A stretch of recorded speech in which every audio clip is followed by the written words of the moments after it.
Irmãos, bom dia, bom dia, bom dia. A graça e a paz do nosso Senhor Jesus, que Deus possa abençoar o nosso dia hoje. Vocês acordaram mais animados, tomaram café, não? Então tá bom. A Ana Cláudia disse que comeu biscoito de queijo, viu, dona Júnia? Puxa. Irmãos, nós vamos continuar aqui nosso tempo de estudo da Palavra de Deus. Nós estamos, então, aqui estudando os 10 mandamentos. Deixa eu só me organizar aqui. Às vezes o computador, em vez de nos ajudar, ele atrapalha. Pronto. Então, nós vamos ter mais uma palavra de oração, pedindo a bênção de Deus sobre nós, que o Senhor possa falar ao nosso coração. Vou pedir à nossa irmã Sônia. Por favor, Sônia, ore agradecendo a Deus por esse momento e que o Senhor possa falar ao nosso coração nessa manhã.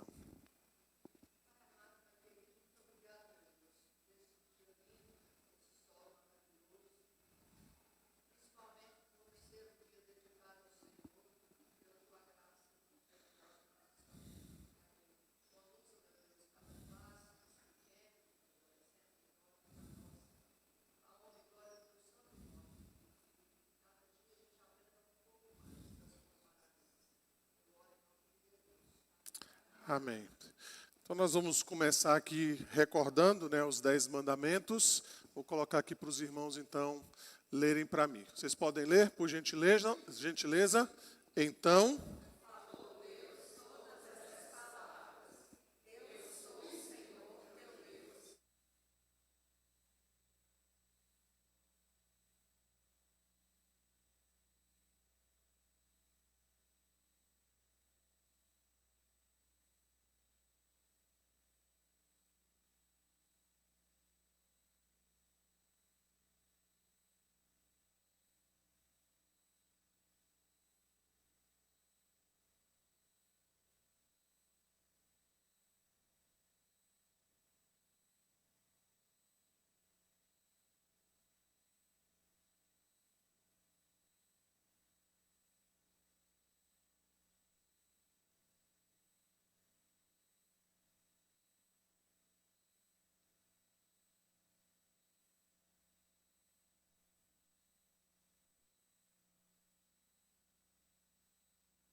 Ok.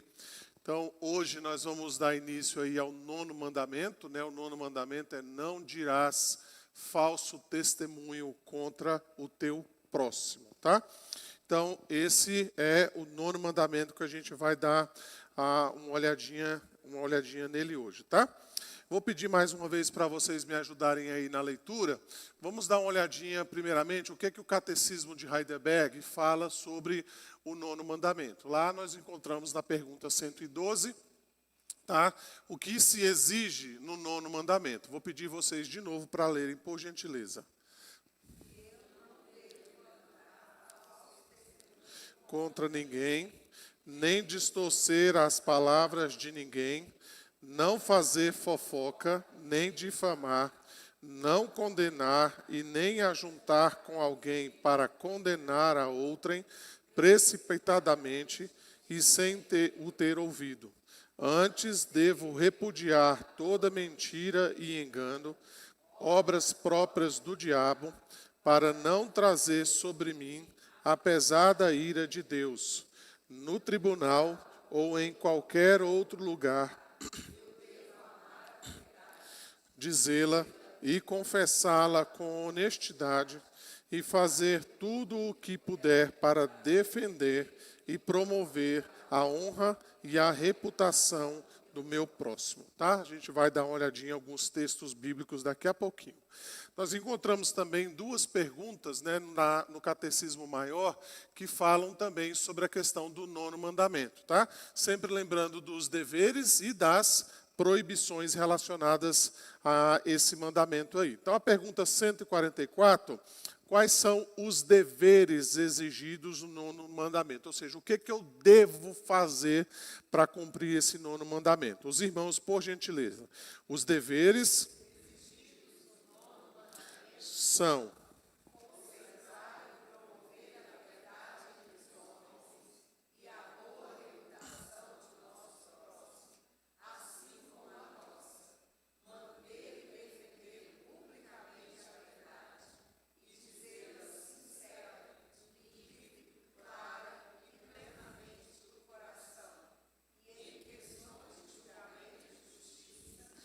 E em todas as demais coisas, quaisquer que sejam, dizer a verdade e só a verdade, julgar caridosamente os nossos semelhantes, amar, desejar e ter regozijo pela sua boa reputação, entristecer-nos pelas suas fraquezas e encobri-las, mostrar franco reconhecimento dos seus dotes e graças, defender a sua inocência, receber prontamente boas informações a seu respeito e rejeitar as que são maldizentes, lisonjeadoras e caluniadoras, prezar e cuidar da nossa boa reputação e defendê-la quando for necessário, cumprir as promessas lícitas, estudar e praticar tudo o que é verdadeiro, honesto, amável e de boa fama.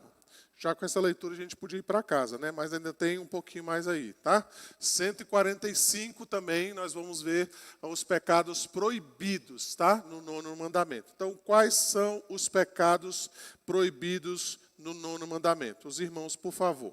Os pecados proibidos no 9º mandamento são: prejudica a verdade e a boa reputação do nosso próximo, assim como a nossa, especialmente em julgamento público, o testemunho falso, subornar as testemunhas falsas, aparecer e pleitear cientemente a favor de uma causa má, resistir e calcar à força à verdade, dar sentença injusta, chamar o mal bom e o bom mal, recompensar os maus segundo a obra dos justos e os justos segundo a obra dos maus, a falsificação de assinaturas, a supressão da verdade, o silêncio indevido em uma causa justa, conservar-nos calados quando a iniquidade reclama a repreensão de nossa parte ou uma denúncia,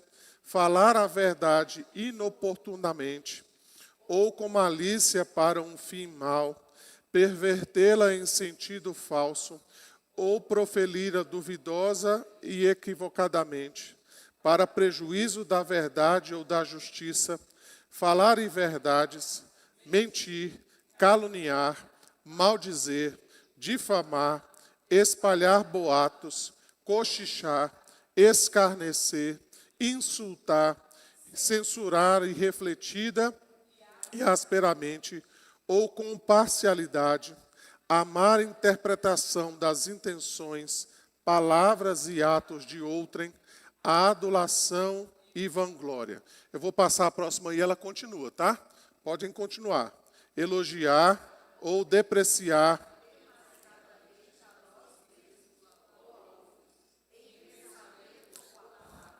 A negação dos dons e das graças de Deus, o agravo de faltas menores, o encobrimento, a desculpa e atenuação de pecados quando chamados a uma confissão franca, a descoberta desnecessária das fraquezas de outrem, levantar boatos, receber e acreditar em notícias más, tapar os ouvidos a uma defesa justa, as más suspeitas, a inveja ou tristeza pelo crédito merecido de outros, o esforço ou desejo de os prejudicar, regozijar-se com a desgraça ou com a infâmia de alguém, o desprezo escarnecedor, a admiração excessiva de outrem, quebra de promessas legítimas, a negligência daquelas coisas que são de boa fama, praticar ou evitar aquelas coisas que trazem má fama, ou não impedir em outros tais coisas até onde pudermos. Então, vocês estão vendo aí, né? Um mandamento: não dirás falso testemunho contra o teu próximo. Quantas coisas estão embutidas aí, né? Tantas coisas relacionadas, então, a essas questões tão importantes, tá? Vamos trazer algumas definições iniciais aí sobre o nono mandamento, tá? Então eu separei aqui alguns autores, né, que tentam nos ajudar aí com relação às definições, ou seja, o que é de fato que esse mandamento pretende trazer ao nosso coração nessa manhã. Deixa eu só ver aqui. Isso. Então, primeiramente, né, esse autor, o Gleason Archer, ele diz o seguinte: o texto do nono mandamento se estende a todas as formas de mentira que possam causar dano ao nosso próximo.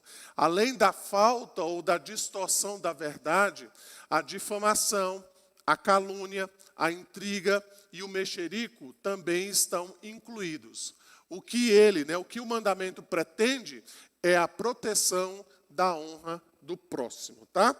Além disso, então, o pastor Charlie Rod, ele fala sobre isso também, né? Ele traz uma definição a respeito do nono mandamento. Ele diz: esse mandamento proíbe todas as violações das obrigações para com a veracidade. A mais grave desta classe de ofensas é apresentar falso testemunho contra o nosso semelhante. Mas isso inclui todo pecado de caráter geral semelhante, o mesmo que o mandamento não matarás proíbe no tocante a qualquer tipo de manifestação de malícia, tá? Além disso, então, eu posso citar aqui o John Frame, quando ele diz assim: o pecado do testemunho falso é o de distorcer os fatos de tal modo a prejudicar o próximo. Esse testemunho pode ocorrer numa audiência, num tribunal formal ou em qualquer outro lugar, tá? Então esse mandamento vai dizer para nós exatamente a respeito disso, né? De que ele preza por aquilo que é verdadeiro, aquilo que é de boa fama, aquilo que enaltece, então, o nosso próximo. A intenção aqui é exatamente não rebaixar, não colocar o nosso próximo numa situação ou numa circunstâncias que nós não podemos provar realmente se aquilo é verdade ou não, né? E ainda que seja, né, a gente vai falar um pouquinho sobre isso, existem meios, existem modos de nós tratarmos essas situações, tá? Além disso, então, Calvino, ele vai trazer uma definição para nós a respeito do que seja esse mandamento. Ele vai dizer assim: olha, visto que Deus, que é a verdade, abomina a mentira, entre nós se deve cultivar a verdade sem dissimulação. Portanto, a suma é esta, que não prejudiquemos o nome de alguém, ou com calúnias e incriminações falsas, ou mentindo, façamos dano ao seu patrimônio. Enfim, não façamos mal a qualquer que seja, pelo desenfreamento da maledicência e da mordacidade, Lembra que o Catecismo Maior fala sobre isso, né? Mordacidade aqui é você ficar calado diante de injustiças, por exemplo, né? Ou quando alguém vem falar mal do nosso próximo e a gente sabe que não é verdade aquilo e a gente se cala, né? É o famoso quem cala consente, né? Ou seja, quem cala concorda. É isso que Calvino está dizendo, tá? A esta proibição está ligada a regra a que prestemos a cada um, até onde for viável, fiel assistência na afirmação da verdade, para que se proteja a integridade tanto de seu nome quanto de suas coisas, ok? Vamos dar uma olhadinha então sobre as aplicações do nono mandamento. Então vamos lá. Primeiramente, o nono mandamento, nós já falamos aqui, né? E veja que as perguntas do Catecismo Maior vai ter várias coisas, mas eu quero me ater aqui a algumas delas, né? Primeiramente, então, o nono mandamento, ele condena a maledicência, tá? Nós lemos isso aí no Catecismo de Heidelberg, na pergunta 112. Eu não devo levantar falso testemunho contra ninguém, nem distorcer as palavras de ninguém, não fazer fofoca nem difamar, não condenar e nem me ajuntar com ninguém para condenar a outrem precipitadamente e sem o ter ouvido. Veja, por exemplo, eu vou pedir aqui a partir da Claudinha para ler, por favor, Ana Cláudia. Primeiramente, eu vou pedir a Ana Cláudia para ler aqui o Salmo de número 115. Vou pedir aqui a Ana Josina, por favor, Ana, Provérbios, capítulo 19, os versos 5 e também o verso de número 9.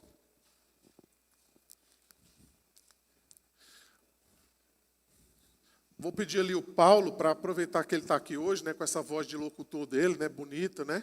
Vou pedir para ele ler Provérbios 21, o verso de número 28. E vou pedir também a gente, fugiu o nome agora. Nilva. Desculpa, Nilva. A Nilva. Pode pegar do Paulo, não tem problema não. Mateus capítulo 7, verso de número 1. Tá? Primeiramente, vamos começar aqui com a Ana Cláudia. A Ana Cláudia vai ler o Salmo 15, os versos de 1 a 5. Por favor, Ana, por gentileza. Salmo 15. Eu falei errado?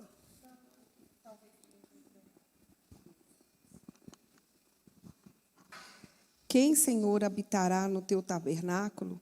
Quem há de morar no teu santo monte? O que vive com integridade e pratica a justiça, e de coração fala a verdade. O que não difama com sua língua, não faz mal ao próximo, nem lança injúria contra o seu vizinho. O que a seus olhos tem por desprezível ao réprobo, mas honra aos que temem ao Senhor. O que jura com dano próprio e não se retrata. O que não empresta o seu dinheiro com usura, nem aceita suborno contra o inocente. Quem deste modo procede não será jamais abalado. Isso. Então o verso 2 diz aí, né? Quem é íntegro, quem pratica a justiça, diz o verso 3, o que não difama com a sua língua, que não faz mal ao seu próximo, que não lança injúria contra o seu vizinho, tá? Então tudo isso tem a ver com essa questão da maledicência, tá? Maledicência tem a ver com isso, né? Falar mal das pessoas, né? Levantar má fama sobre elas, levantar injúrias contra elas, né? Falar de coisas a respeito dessas pessoas, levantar juízos de maneira precipitada. A gente vai falar um pouquinho sobre isso, né? De que não é proibido julgar as pessoas, mas aqui o que se condena é o juízo precipitado, né?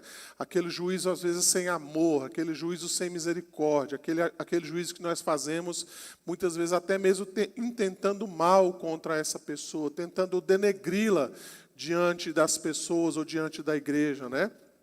Até muitas vezes tentando se aproveitar da situação do próximo para que, de alguma maneira, nós sejamos vistos como pessoas íntegras, né? Pessoas inocentes, pessoas de boa índole e por aí vai. Tá? A gente vai falar sobre isso no decorrer aqui da nossa aula. Vamos lá, Provérbios 19, os versos 5 e também o verso de número 9. Por favor, Ana Josina. A falsa testemunha não fica impune, e o que profere mentiras não escapa. Agora o 19, né? O verso 9. A 9. A falsa testemunha não fica impune e o que profere mentiras perece. Isso. São 2 versículos, tá? Ela não leu mesmo, não. Um está no verso 5 e o outro está no verso 9, dizendo a mesma coisa. Provérbios 21, 28, vou pedir o Paulo para ler ali para nós, por favor. E depois Mateus, capítulo 7, o verso de número 1. A testemunha falsa perecerá, mas a auricular falará sem ser contestada. O homem perverso mostra dureza no rosto, mas o reto considera o seu caminho. Qual é esse aí que você leu? É Mateus. Mateus 7, verso 1. Eu falei errado de novo? Não. É Mateus 7, o verso 1. Às vezes eu posso ter falado errado também, né? A idade está chegando. Mateus 7, verso 1. Isso. Não julgues para que não sejas julgado. Isso, nós vamos falar sobre isso daqui a pouquinho, tá? Nós vamos entender isso corretamente. Um texto também que vale a pena nós mencionarmos, se você quiser abrir, eu vou ler aqui para os irmãos, é Romanos, capítulo 1, os versos 28 a 32. Só para que os irmãos entendam o contexto ali de Romanos, capítulo 1. Romanos 1, Paulo está falando dos ímpios. Paulo está falando daqueles que desprezam a Deus. Paulo está falando daquele tipo de pessoas, né? Mas pessoas idólatras, pessoas que têm no seu coração coisas contrárias a Deus e coisas contrárias ao seu próximo. Mas presta atenção na descrição que o apóstolo Paulo fala, né? Para que a gente possa comparar exatamente as atitudes que os ímpios têm com relação a esse assunto aqui que a gente está tratando, e para que a gente então perceba que nós muitas vezes agimos dessa maneira, né? Então o que eu estou querendo dizer? Que muitas vezes as nossas atitudes são atitudes ímpias, né? De pessoas que não conhecem a Deus, tá? Então preste atenção no que Paulo vai dizer aí. Ele diz assim a partir do verso 28. E por haverem desprezado o conhecimento de Deus, o próprio Deus os entregou a uma disposição mental reprovável. Aí ele vai dizer, para praticarem coisas inconvenientes, cheios de toda a injustiça, malícia, avareza e maldade, possuídos de inveja, homicídio, contenda, dolo e malignidade, sendo difamadores. Não é isso que a gente está falando aqui? Não é isso que o Catecismo Maior tinha falado exatamente a respeito disso, né? Ele vai dizer caluniadores, aborrecedores de Deus, insolentes, soberbos, presunçosos, inventores de males, desobedientes aos pais, insensatos, pérfidos, sem afeição natural e sem misericórdia, ora, conhecendo eles a sentença de Deus, de que são passíveis de morte, os que tais coisas praticam, não somente as fazem, mas também aprovam os que assim procedem. Então veja que nesse contexto aqui, o que o apóstolo Paulo está dizendo, isso é coisa própria dos ímpios. Isso é coisa própria daqueles que não conhecem a Deus. Isso é próprio de pessoas que não temem ao Senhor, tá? Então é isso que está sendo mencionado aí. Por isso o 9º mandamento, ele condena então essa questão da maledicência, tá? Dentro disso então, quero novamente usar aqui as palavras de João Calvino, quando ele diz assim, por maledicência entendemos não a censura que se faz no empenho de punir faltas. Calvino está dizendo, maledicência não é quando você chega para o irmão e diz assim, rapaz, você está pecando contra Deus, você precisa fazer isso. Maledicência não é, por exemplo, quando algum irmão, na tentativa então de corrigir o outro, né, a gente vai mencionar isso melhor mais adiante, chega de repente para o pastor, para o conselho, e diz assim, olha, você precisa corrigir ali o Alfredo, porque o Alfredo está cometendo um pecado contra Deus. Eu já conversei com ele, já tentei corrigi-lo, mas ele não se corrige. Então, eu estou trazendo isso para o pastor, estou trazendo isso para o conselho, para que essa falta seja corrigida. Isso não é maledicência, né? Maledicência é quando a gente vai distribuindo essas informações, né, difamando essa pessoa sem realmente usar os meios corretos, né, os métodos que são ditos pela palavra de Deus. Mas vamos lá. Calvino continua dizendo assim, não há acusação ou denúncia judicial mediante a qual se busca o remédio ao mal. Não a repreensão pública que visa a incutir terror a outros pecadores. Não a informação em relação àqueles cujas de cuja segurança é de interesse que sejam avisados, para que não incorram em perigo pela falta de conhecimento. Ao contrário, é odiosa incriminação que nasce da maldade e da incontinência de difamar. Em outras palavras, o que Calvino está dizendo é: não é errado quando você então tenta corrigir alguém. Não é errado quando você busca um remédio para conter o mal. Não é errado quando você comunica uma falta ao pastor, né, ou aos presbíteros, dizendo: olha, fulano de tal está cometendo essa falta, por favor, corrijam isso, por favor, conversem com ele. Mas o que Calvino está dizendo é, esse mal, então, da maledicência, é quando isso nasce no nosso coração e a gente, então, quer levar isso adiante. A gente quer dizer para as pessoas o que fulano faz ou deixa de fazer, né? Ao invés de nós buscarmos, então, a cura, né, para este mal. Então, a primeira coisa é que o 9º mandamento, então, ele condena a maledicência. Além disso, então, o 9º mandamento, ele condena a mentira. O Salmo 119, o verso 136, vai dizer: abomino e detesto a mentira, porém amo a tua lei. Tá? Então, vou pedir ali o presbítero Geraldo para ler, por favor, o Salmo 12, o verso de número 2. Vou pedir ali a Miriam e depois a Luciana Freire para lerem, por favor, Miriam, o Salmo 31, verso 18, e a Luciana Freire, por favor, o Salmo 63, o verso de número 11. E vou pedir ali os primos Aécio e Ariston, para que leiam ali, por favor, Ariston, o Salmo 101, verso 7, e o Aécio, por favor, o Salmo 119, o verso 29, por gentileza. Se alguém não lembra o que eu falei, Luciana Freire, Salmo 63, 11. 63, 11. Pode começar, Geraldo, por favor, presbítero Geraldo. Salmo 12, 2. 12, 2. Ou Fala 12, com 2. falsidade uns aos outros. Falam com lábios bajuladores e coração fingido. Isso, tá? Então vejam aí, né? O Salmo falando sobre falsidade, lábios bajuladores e coração fingido. Às vezes a gente fala mentira falando a verdade, não é? A gente fala: não, é isso mesmo, você ficou linda com esse vestido, mas lá dentro a gente está mentindo, né? Então vamos lá, Salmo 12, 2. Salmo 31, 18. Emudeçam os lábios mentirosos que falam insolentemente contra o justo, com arrogância e desdém. Isso. Veja que essas coisas nunca vêm sozinha, né? Falam com insolência, arrogância e desdém, né? Desprezo. Salmo 63, verso 11. O rei, porém, se alegra em Deus. Quem por ele jura, gloriar-se-á, pois se tapará a boca dos que proferem mentira. Isso, tá?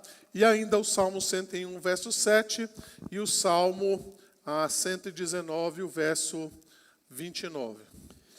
101, verso 7. Não há de ficar em minha casa o que usa de fraude, o que profere mentiras não permanecerá ante os meus olhos. Isso, tá?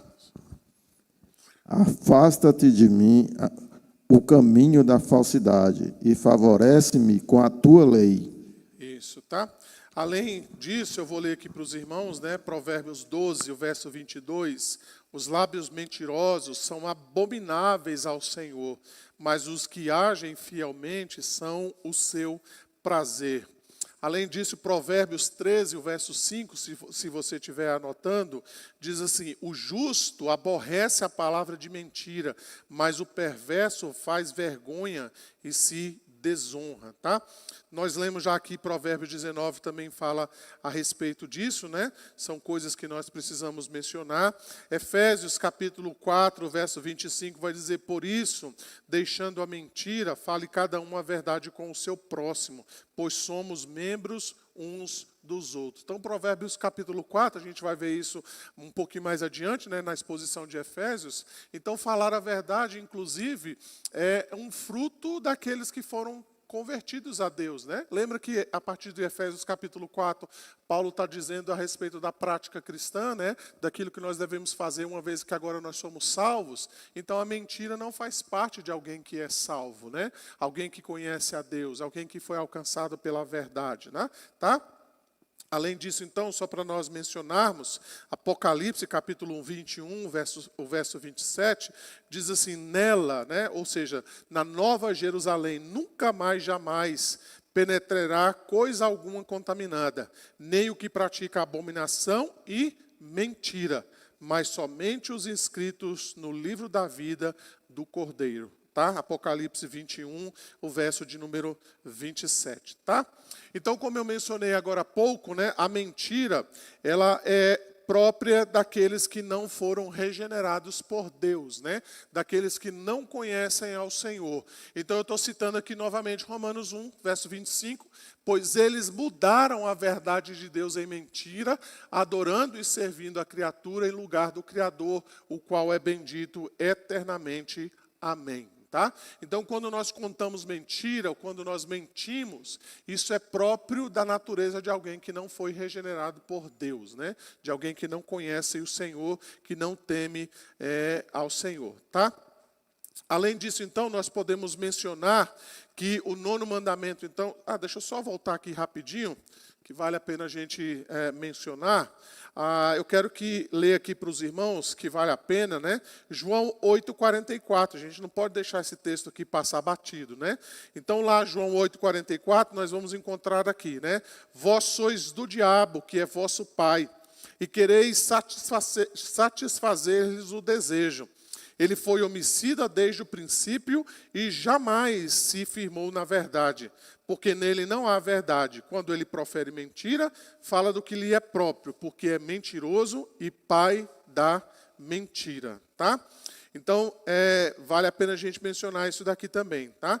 Que a mentira é algo próprio do próprio diabo, né? Como eu já falei aqui, né, isso também faz parte da natureza dos homens que não conhecem a Deus. Por exemplo, Provérbios 18:8, as palavras do maldizente são doces bocados que descem para o mais interior do ventre, tá? As palavras do maldizente são comida fina, que desce para o mais interior do ventre, Provérbios 26, o verso 22, né? Então, veja, mentira, quem mente, né, ele é alguém que se satisfaz com essas coisas. Por isso que o provérbio está dizendo, é doce, é comida, né? Então, eu não sei se você conhece, né, alguém assim, aquela pessoa que mente por prazer, né? Ela se delicia com mentira, ela se delicia com a fofoca, ela se delicia com a difamação, né? Ela gosta então dessas conversas que levantam falso testemunho contra as pessoas, conversas onde você então fica ali verificando, né, os pormenores do coração das pessoas. E infelizmente muitas vezes isso acontece até mesmo no círculo da igreja, né? Onde irmãos muitas vezes se assentam para falar mal uns dos outros. Dentro disso também, vale a pena aqui só eu mencionar, meus irmãos, dentro dessa questão de que a mentira, então, ela é própria dos regenerados, eu quero que os irmãos abram aí, Deuteronômio capítulo 13, os versos de 1 a 5, também um texto que eu não posso deixar passar aqui em branco, mas para que a gente, então, preste atenção de como eram tratadas a questão das falsas profecias, né? Então, o falso profeta, em outras palavras, ele era um mentiroso, né? Ele era alguém que não trazia a verdade de Deus, né? Era alguém que tinha a intenção de enganar as pessoas. E como é que ele fazia esses enganos? Exatamente através da mentira, através das promessas falsas, né? Então, enquanto por exemplo, Jeremias dizia assim, olha, se vocês não se arrependerem, Deus vai trazer juízo sobre vocês, o falso profeta estava dizendo assim, não, está tudo certo. Olha, isso aí é tudo mentira. Deus não vai fazer isso com vocês, né? Hoje tem os falsos profetas também, tá? Que dizem que que Deus não lança ninguém no inferno, que Deus é muito bom, que Ele não vai fazer isso com as pessoas, né? Que Deus então aceita todo mundo, que não importa quem você seja, não importa a sua condição espiritual, não importa a sua escolha de gênero, Deus ama todos, e Deus é paz e amor. Esse negócio de inferno, de condenação, isso não é papo da Bíblia, né? Teve até uma apresentadora famosa aí que diz assim, olha, o Deus que eu leio na Bíblia é um Deus de amor. De repente ela pegou só algumas páginas, né? Vai ver que ela tem uma caixinha de surpresa, de promessas, né? Que só fala sobre o amor de Deus, né? E muitas vezes a gente vai acreditando nisso como se fosse uma verdade, mas isso é próprio de falso profeta. E olha o que Deuteronômio vai dizer, como é que a gente tem que tratar o falso profeta, né? Se essa moda pegar, né, vai faltar pedra, tá? Mas diz lá, quando o profeta ou sonhador se levantar no meio de ti e te anunciar um sinal ou prodígio, e suceder o tal sinal ou prodígio de que houver falado e disser, vamos após outros deuses que não conhecestes e sirvamo-los, não ouvirás as palavras desse profeta ou sonhador, porquanto o Senhor vosso Deus vos prova, para saber se amais o Senhor vosso Deus de todo o vosso coração e de toda a vossa alma. Andareis após o Senhor vosso Deus e a Ele temereis. Guardareis os seus mandamentos, ouvireis a sua voz, e a ele servireis, e a ele vos achegareis. Esse profeta ou sonhador será morto, pois pregou rebeldia contra o Senhor vosso Deus, que vos tirou da terra do Egito, e vos resgatou da terra de servidão, para vos apartar do caminho que vos ordenou o Senhor vosso Deus, para andardes neles. Assim eliminarás o mal diante de ti. Então, o falso profeta deveria ser apedrejado até a morte, né? Tem um outro texto bíblico, eu acabei não separando aqui, até mesmo entre irmãos, né? Se alguém de repente dissesse assim, olha, vamos ali naquela igreja, porque naquela igreja tem um camarada lá que revela, ele dá profecia, mas ao mesmo tempo é uma pessoa, então, que vai te levar longe dos caminhos do Senhor, aquele indivíduo, sabe o que ele tinha que fazer? Dizer para o resto do povo, dizendo, olha, fulano de tal está querendo me levar para uma falsa religião. E aquela pessoa, então, era apedrejada até a morte. Por quê? Porque intentou levar essas pessoas, então, para o mau caminho, né? Afastar-se diante do Senhor. Então, preste atenção, Deuteronômio, né? Muitas vezes Deus traz esse aqui, veja aí que ele está dizendo assim, eu faço isso para provar o coração de vocês, para saber se vocês vão guardar mesmo os meus mandamentos ou não, né? Então, muitas vezes, na maioria das vezes, esses falsos profetas, na verdade, eles estão cheios de mentira, tá? Que não é próprio dos profetas de Deus. O 9º mandamento também, ele condena a fofoca e a calúnia, tá? Então, os pecados proibidos no 9º mandamento são, vou pedir os irmãos para lerem, falar verdades, mentir, caluniar,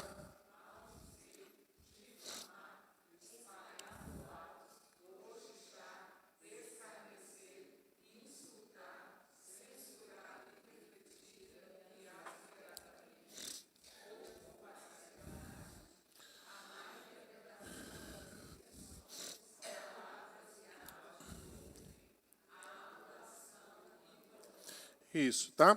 Salmo 115, Ana Cláudia já leu aqui, diz, o que difama com sua língua não faz mal ao próximo. O que não difama, com a língua não faz mal ao próximo, nem lança injúria contra o seu vizinho. Provérbios 11, 13, se você quiser anotar, o mexeriqueiro descobre o segredo, mas o fiel de espírito o encobre. Você já viu quando você conta um segredo para alguém e de repente metade da rua está sabendo? É o mexeriqueiro, né? Que confiou um segredo para você, confiou que você não ia contar para ninguém, e de repente aquele irmão chega, né, na frente da igreja e diz, irmãos, vamos orar para fulano de tal, porque essa semana ele me contou um segredo e agora eu estou compartilhando para os irmãos para orar por isso, né? E era um segredo, mas agora já não é mais, né? Provérbios 16, 28, o homem perverso espalha contendas e o difamador separa os maiores amigos. Interessante, né, o que Provérbios diz aqui para nós. O mexeriqueiro revela o segredo. Portanto, não te metas com quem muito abre os lábios, tá?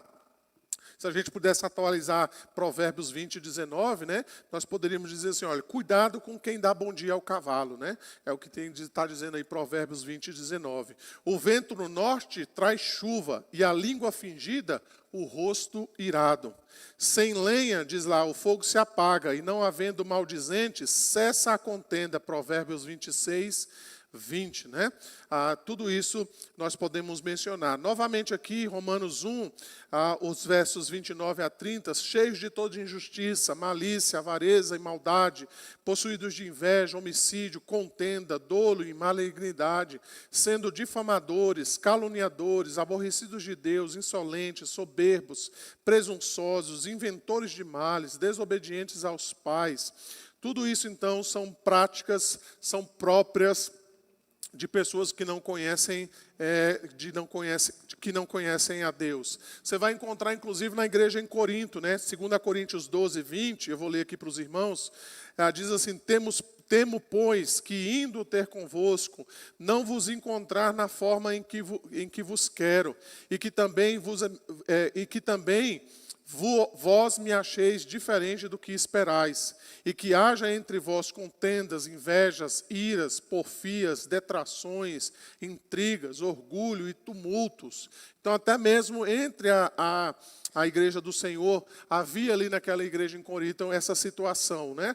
Nós vamos encontrar, inclusive, essa questão, né, de fofoca, de calúnia, dentro, então, daquilo que é chamado de obras da carne, né? Então, as obras da carne são prostituição, impureza, lascívia, idolatria, feitiçarias, inimizades, porfias, ciúmes, iras, aí diz discórdias, dissensões, facções.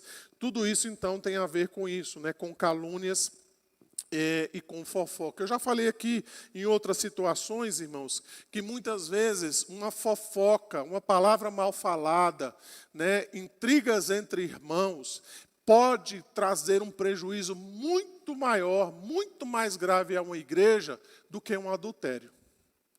Porque às vezes o adultério, né, ou o divórcio daquele casal, né, ele acontece, a gente resolve, às vezes o casal, infelizmente, fala: não quero mais, realmente a gente vai se divorciar. Então, aquilo ali é resolvido, né, no âmbito eclesiástico e no âmbito da justiça. E, muitas vezes, aquele casal nem permanece mais na igreja, cada qual, então, vai para o seu canto, cada qual, então, segue a sua vida, né?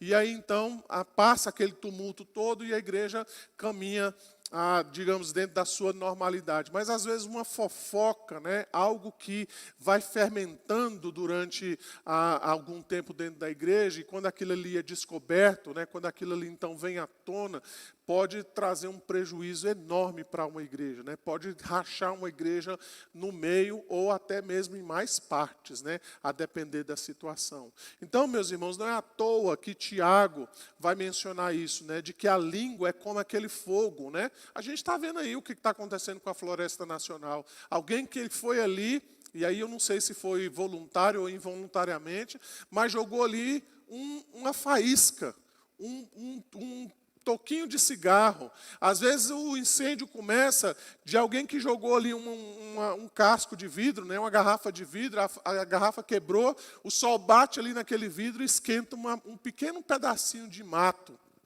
seco, né?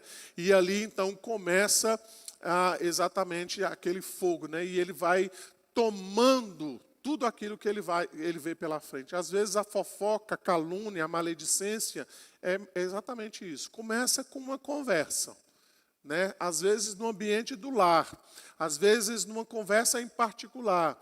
E isso às vezes pode tomar uma dimensão tão grande, irmãos, que quando a gente descobre, assim como é difícil apagar um incêndio, né? Às vezes também é difícil apagar a maledicência, porque o fermento já tomou a massa inteira, né? E, às vezes, nós vamos ter que amargar um prejuízo muito grande dentro disso, tá? Além disso, então, nós podemos mencionar que o 9º mandamento, ele adverte contra o julgamento precipitado ou distorcer as palavras de alguém, tá? Diz aí o Catecismo de Heidelberg, na pergunta de número 112, não condenar e nem ajuntar com alguém para condenar a outrem precipitadamente e sem o ter ouvido, nem distorcer as palavras de alguém, tá? Então, um conselho muito bom que a gente precisa compreender é: você estava lá? Você ouviu com seus próprios ouvidos aquilo que foi dito? Você tem provas de que isso realmente está acontecendo? Você já conversou com a pessoa sobre isso? Você já a confrontou conforme Mateus 18? Você já teve uma conversa com essa pessoa para realmente verificar se isso é verdade ou não? Isso serve para nossas próprias perguntas, quando nós também precisamos perguntar para outras pessoas quando elas vêm nos dizer alguma coisa. Você tem que perguntar, você já conversou com ela sobre isso? Você ouviu isso diretamente dela? De onde você está tirando essa informação? Qual foi a sua conclusão? Como é que você chegou a essa conclusão de que isso de fato está acontecendo? Tá? Então veja que o 9º mandamento nos adverte a respeito então desse julgamento precipitado. Né? Ou seja, a gente nem ouviu direito, a gente nem sabe os fatos direito e a gente já dá uma sentença, que geralmente, né, é uma sentença condenatória, né? Não é uma absolvição. Né? É uma sentença que condena o indivíduo, tá? Então, deixa eu correr aqui, para a gente, então, passar aqui para os finalmente. O nono mandamento também, ele ordena, tá? O cuidado com a boa reputação do meu próximo. Uma só testemunha não se levantará contra alguém por qualquer iniquidade ou por qualquer pecado, seja qual for o que cometer, pelo depoimento de 2 ou 3 testemunhas se estabelecerá o fato, tá? Então veja que o Catecismo Maior, na pergunta 145, eu vou ler aqui de novo para os irmãos, ele diz que nós devemos julgar caridosamente os nossos semelhantes, amar, desejar e ter regozijo pela sua boa reputação, entristecer-se pelas suas fraquezas e encobri-las, mostrar franco reconhecimento dos seus dotes e graças, defender a sua inocência, receber prontamente boas informações a seu respeito e rejeitar as que são maldizentes, lisonjeadoras e caluniadoras, prezar e cuidar da nossa boa reputação e defendê-la quando for necessário, tá? Além disso, então, o catecismo vai dizer o seguinte: a descoberta desnecessária das fraquezas de outrem, levantar boatos, receber e acreditar em notícias más, tapar os ouvidos a uma defesa justa, né? Quando às vezes as pessoas vêm falar mal das outras, a gente precisa ter uma defesa justa. E falar, olha, eu nunca ouvi falar a respeito dessa pessoa, eu acho que você está exagerando, não está não? Né? Você não está indo além da conta. As más suspeitas, a inveja ou tristeza pelo crédito merecido de outro, o esforço ou desejo de os prejudicar, regozijar-se com a desgraça ou com a infâmia de alguém, o desprezo escarnecedor, a admiração excessiva de outrem, quebra das promessas legítimas, a negligência daquelas coisas que são de boa fama, praticar ou não evitar aquelas coisas que trazem má fama, ou não impedir em outro tais coisas até onde nós pudermos. Tá? Então, nós vamos encontrar isso, né, na própria maneira, então, como Jesus nos ensina como nós devemos tratar o irmão faltoso. Tá? Para isso, eu quero que você abra a sua Bíblia aí, em Mateus capítulo 18. Tá? Nós vamos rapidamente aqui ler os versos 15 a 20.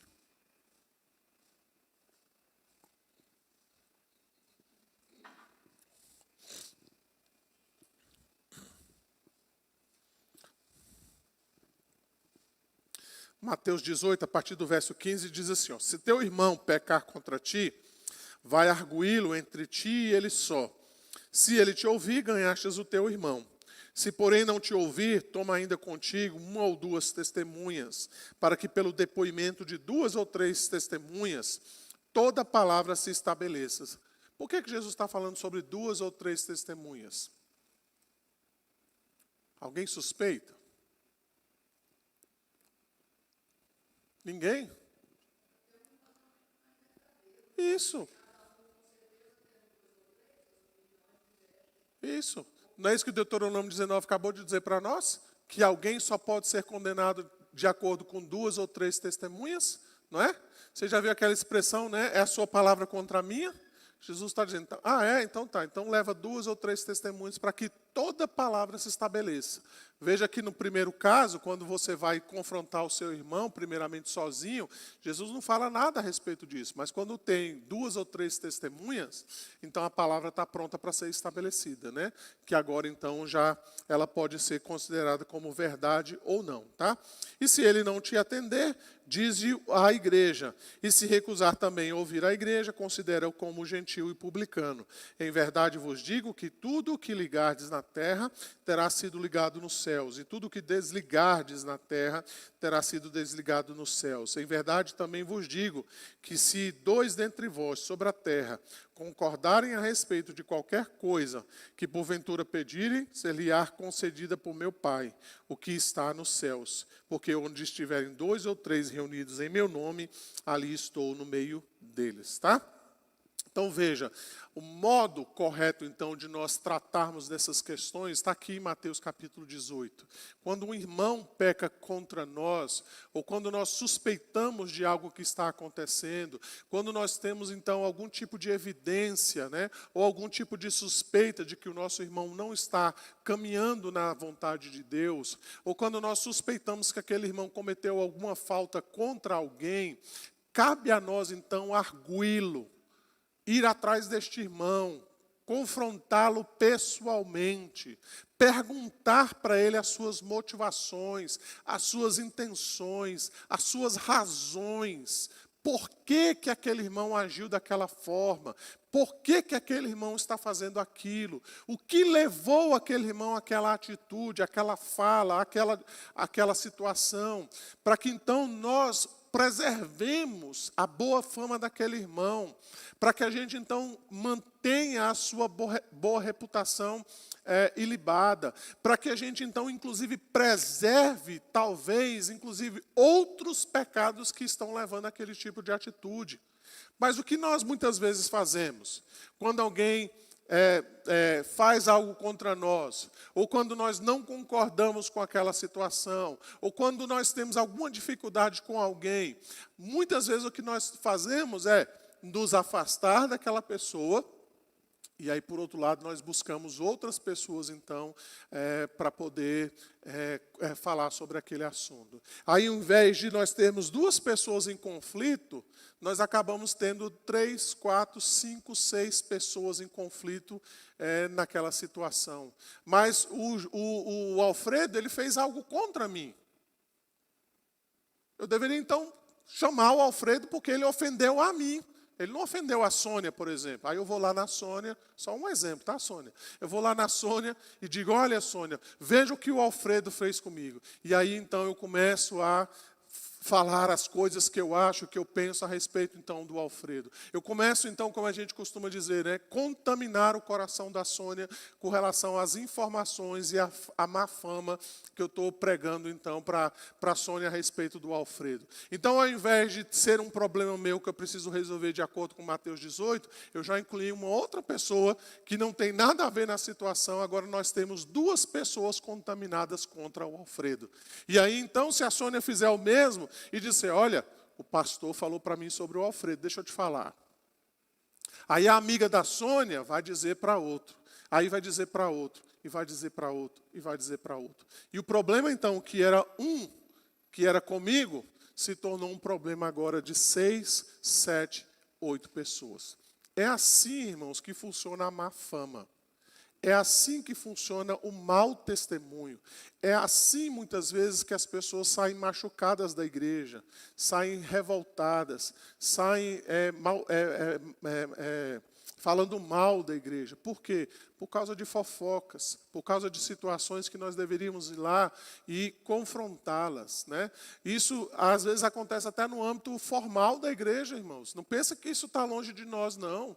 Muitas vezes, as pessoas me procuram dizendo assim, pastor, olha, essa situação assim, assim, assim, assim, assim, assim, assim. Mas a pessoa não tem uma testemunha, ela não tem provas, e ela não quer se meter no assunto. Ela quer que o pastor resolva, mas a gente fala assim, olha, mas você então precisa servir de testemunha, já que é você que está trazendo o caso, você quer ser testemunha? Diz, não, pastor, não quero me envolver nisso. Não é assim que funciona, irmãos. Se você não tem provas, você não viu, você não ouviu, você não quer se envolver para ajudar na resolução do problema, o nome disso é difamação, é fofoca, né? É calúnia, quando nós não queremos, de fato, resolver a questão. Então, Mateus 18, ele nos ajuda e nos orienta, né? Por que não dizer, nos determina a maneira correta de nós tratarmos as dificuldades que nós temos com o nosso próximo. Não é difamando, não é falando mal dele para as outras pessoas que nós vamos resolver as nossas questões, mas é procurando ele, é confrontando se for o caso, é conversando com ele. Olha, aconteceu situação X, situação Y, eu queria conversar com você sobre isso. Está acontecendo alguma coisa com você? Por que você me tratou daquele jeito? Por que você falou daquela maneira? Por que você agiu assim, o assado? E isso, irmãos, muitas vezes vai acabar ali, e precisa acabar exatamente ali. O pastor não precisa saber, o presbítero não precisa saber, outras pessoas não precisam saber. Veja, Jesus diz, se você resolveu então com o seu irmão, você ganhou o seu irmão. O assunto morreu ali, acabou ali naquela conversa. É isso, então, que a palavra de Deus nos orienta, tá? Deixa eu correr aqui, para a gente não passar do nosso horário, só para nós finalizarmos aqui de fato. Então, o 9º mandamento, ele não condena o juízo justo, tá? Então, em questões de julgamento e justiça e em todas as demais coisas, quaisquer que sejam, dizer a verdade, só a verdade, julgar caridosamente os nossos semelhantes, amar, desejar e ter regozijo pela sua boa reputação, entristecer-nos pelas suas fraquezas e encobri-las, mostrar franco reconhecimento dos seus dotes e graças, defender a sua inocência, receber prontamente boas informações a seu respeito e rejeitar as que são maldizentes, lisonjeadoras e caluniadoras. Tá? É isso que diz, então, o Catecismo Maior, né, na sua pergunta 145. Deixa eu só ler aqui para os irmãos uma questão aqui importante. Por exemplo, nós lemos aqui Mateus capítulo 1, Mateus capítulo 7, o verso de número 1, é aquele texto, né, conhecido, que ele começa com as palavras de Jesus dizendo o seguinte, né, não julgueis para que não sejais julgados. Então a gente pensa assim, olha, está vendo? Jesus está dizendo que não pode julgar. Mas veja, se você ler Mateus capítulo 7, eu já dei esse estudo aqui bem há uns 2 anos atrás, Jesus não está condenando o juízo. Jesus está condenando o juízo hipócrita. Lembra que ele vai falar da trave no olho e do cisco no olho do irmão? Ele está dizendo, olha, como é que você vai tirar o cisco do olho do seu irmão se você tem uma trave? Literalmente ali, irmãos, é uma coluna no olho, né? Você tem ali uma coluna no olho. Pensa numa coisa grande que está no nosso olho. Jesus está dizendo, ele vai dizer, olha, primeiro você tira a trave do seu olho, e aí ele para por aí. O que ele vai dizer? Para que você possa tirar o cisco do olho do seu irmão. Jesus não está dizendo que você não pode tirar o cisco do olho do seu irmão. Jesus está dizendo que você pode, mas primeiro você tem que tirar o do seu. O que Jesus está condenando ali, irmãos, é o juízo hipócrita. É quando nós condenamos alguém ou julgamos alguém por aquilo que nós fazemos, por aquilo que nós praticamos. Então Jesus está dizendo, tira primeiro isso do teu olho, para que você possa ajudar o seu irmão, então, no que diz respeito a essa questão, né? Você vai encontrar, nas próprias palavras do Senhor Jesus, quando ele diz lá em João 7:24, ele vai dizer, não julgueis segundo a aparência, e sim pela reta justiça. Então, há um modo correto de nós julgarmos as coisas. Há um modo, como é que eu posso dizer, justo de julgar todas as coisas. O problema é que, por causa do pecado, nós julgamos incorretamente, nós julgamos injustamente. Então, muitas vezes, nós temos que julgar entre pessoas que nós não gostamos muito e aquelas pessoas que nós amamos, que nós quase que idolatramos. E, às vezes, num julgamento como esse, eu estou dando só um exemplo, né? Às vezes, quem começou a briga, ou quem começou a discórdia, quem é a pessoa encrenqueira lá na coisa toda, é a pessoa que nós gostamos.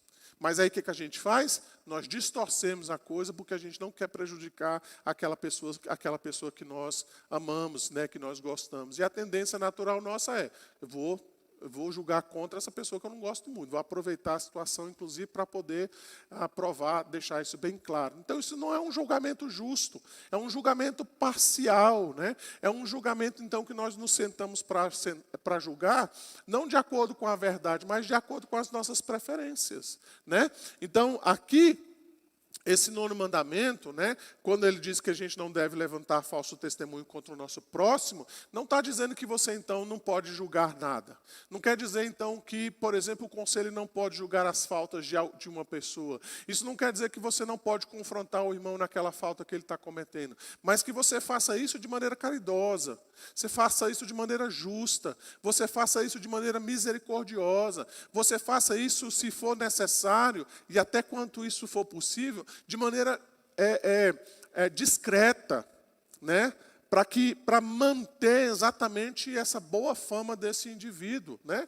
Porque às vezes, irmãos, as pessoas não pecam contra a igreja. Às vezes elas cometem um pecado pessoal, particular, né? E que muitas vezes nós descobrimos exatamente numa relação de confiança. Então, nós precisamos ter cuidado com essas coisas, tá? Mas o 9º mandamento, então, ele não condena esse juízo justo, tá? Então, só para a gente passar aqui para os finalmente, tá? Então, o John Frame, no livro dele, ele vai dizer o seguinte: nós podemos ignorar os pecados dos outros, pois o amor cobre multidão de pecados. Porém, quando percebemos uma necessidade de corrigir outra pessoa, seja para o seu próprio bem ou para o bem da igreja, Jesus nos dá o padrão para fazermos isso, que é Mateus 18. Tá? É isso que ele está dizendo. Esse padrão não inclui falar sobre o pecado pelas costas do ofensor, o que é fofoca, mas confrontá-lo diretamente. Tá? E aí, muitas vezes, está o problema. A gente diz assim, eu não quero me meter com isso. Eu já falei para o pastor, ele que se vira agora, eu estou fora. Né? E a gente precisa entender o que Jesus está dizendo aqui, né? Que nós precisamos confrontar essas pessoas. Sim.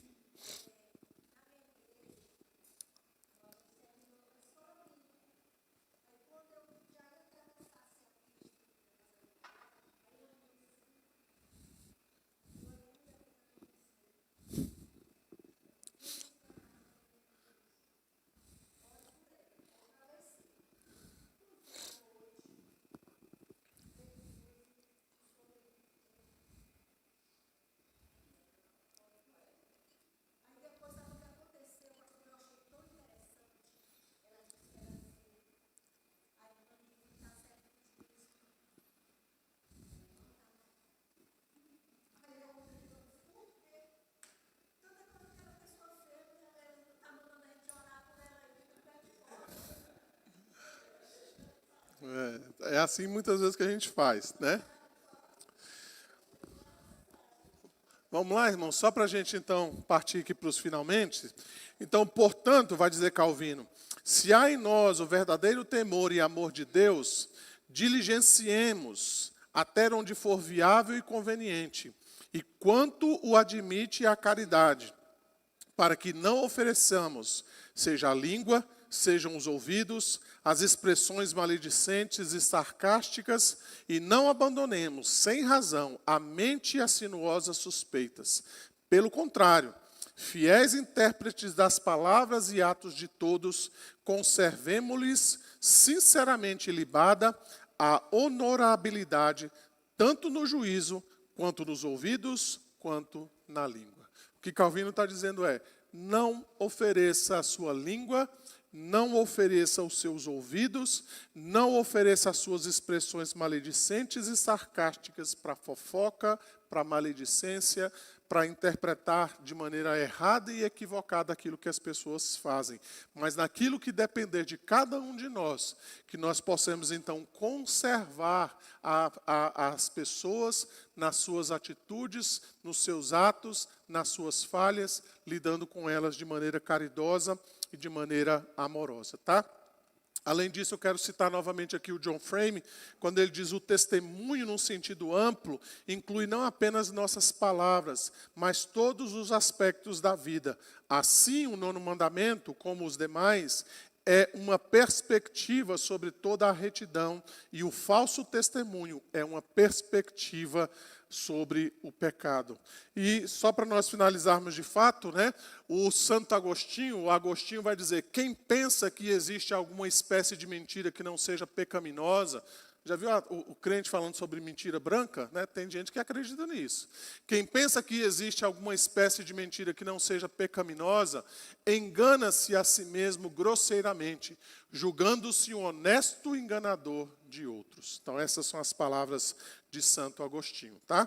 Irmãos, nós temos, eu vou deixar aqui só 2 participações, porque nós já pulamos aqui o nosso tempo. Se for breve, se for realmente algo de grande dúvida, né? Se for alguma coisa assim, eu quero acrescentar a aula, você pode falar comigo depois, mas se for alguma dúvida realmente assim importante, a gente pode abrir para duas ou 3 perguntas aí rapidamente, porque o nosso tempo já está um pouquinho corrido. Tá? Está aberto aí para os irmãos perguntarem. Nilva. Seja bem-vinda, viu, Nilva?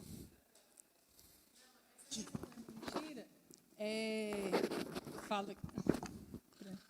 Essa questão da mentira, a Bíblia é clara ao dizer que mentira vem do diabo. Ele é o pai da mentira. Mas a gente, né, eu me coloco nisso, tem essa mentira branca. Essa mentirinha para o filho, a mentirinha para o pai, para a mãe, essa coisa pequenininha que não vai, a gente pensa que não vai atrapalhar. Vamos em tal lugar? Não, vamos sim, mas você sabe que não vai. Então, como tratar isso? É mentira do mesmo jeito, né? Sim, mentira do mesmo jeito. Na semana que vem, com a graça de Deus, nós vamos dar uma olhadinha, né, em alguns casos em que, como é que eu posso dizer, né, a pessoa mentiu, né, e nem por causa disso ela foi condenada sumariamente por Deus. A gente vai poder entender isso, né? Hoje nós lemos, por exemplo, a história de Abraão e Sara, né? Abraão mentiu, né? Quando ele diz que Sara, né, não era sua esposa. A gente vai ver o caso de Raabe, por exemplo, né? Então, em algumas questões, a Bíblia não está dizendo com isso que a mentira é válida, né? Nesse sentido aí, mas a gente vai tentar compreender em alguns casos, né?